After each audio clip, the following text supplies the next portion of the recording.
അസ്സലാമു അലൈക്കും. Get ready with me. അപ്പോൾ നമുക്ക് സിമ്പിളായിട്ട് അതിൻ്റെ കുറച്ച് നന്നായിട്ടും കാണാൻ എങ്ങനെ ഒരുങ്ങാമെന്ന് നോക്കിയാലോ. അപ്പോൾ ഫസ്റ്റ് ഞാൻ സ്കിന്നിൽ അപ്ലൈ ചെയ്യുന്നത് ഒരു മോയ്സ്ചറൈസറാണ്. നമ്മൾ എന്ത് മേക്കപ്പ് ചെയ്യണം എന്താണെങ്കിലും ഫസ്റ്റ് ബേസ് ആയിട്ടൊരു മോയ്സ്ചറൈസർ ഇട്ട് കൊടുക്കുന്നത് നല്ലതാണ്. അപ്പോൾ ഫേസിൽ നല്ലപോലെ തന്നെ ഞാൻ ഇട്ട് കൊടുത്തിട്ടുണ്ട്. ഞാൻ യൂസ് ആക്കുന്നത് പോൺസിൻ്റെ ജെൽ മോയ്സ്ചറൈസറാണ്. നെക്സ്റ്റ് ഞാൻ അപ്ലൈ ചെയ്യുന്നത് ഒരു ലിപ്സ്റ്റിക് അല്ല, ഹിമാലയയുടെ ഒരു ലിപ് ബാം. കാരണം ലിപ്പ് മോയ്സ്ചറൈസ് ആയിട്ട് വെക്കണില്ല നമ്മളെപ്പോഴും. അപ്പോൾ ഒരു ഹിമാലയയുടെ ലിപ് ബാം യൂസ് ആക്കുന്നുണ്ട്.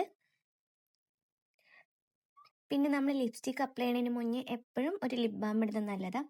പിന്നെ ഞാൻ ഐബ്രോസ് ഒന്ന് ഫില്ല് ചെയ്യുന്നുണ്ട്.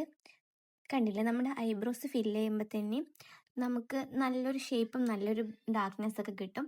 അപ്പം ഞാൻ രണ്ടും ഒരുപോലെ ഫില്ല് ചെയ്തിട്ടുണ്ട്. ഇപ്പോൾ ഡിഫറൻസ് കണ്ടില്ലേ, ബിഫോർ ആൻഡ് ആഫ്റ്റർ. ശേഷം ഞാൻ ഫേസിൽ അപ്ലൈ ചെയ്യുന്നത് റെനേൻ്റെ ഒരു ഫേസ് ബ്രൈറ്റ് ആയിട്ടുള്ള എവരിഡേ യൂസ് ആക്കാൻ പറ്റുന്ന ഒരു ക്രീമാണ്.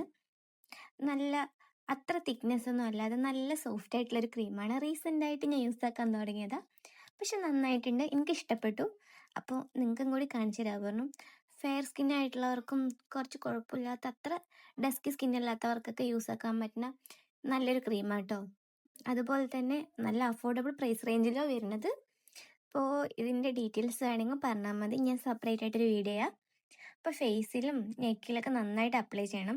നമ്മൾ എന്ത് ക്രീം യൂസ് ആക്കുമ്പോൾ ഫേസിലും നെക്കിലൊക്കെ അപ്ലൈ ചെയ്യണം, അല്ലെങ്കിൽ രണ്ട് കളറാകും. ഞാൻ എൻ്റെ വീഡിയോസിലൊക്കെ പറയാറുള്ളത് തന്നെ, എന്ത് പ്രോഡക്റ്റ് നമ്മൾ ഫേസിൽ യൂസ് ആക്കുമ്പോൾ അതുപോലെ തന്നെ നെക്കിൽ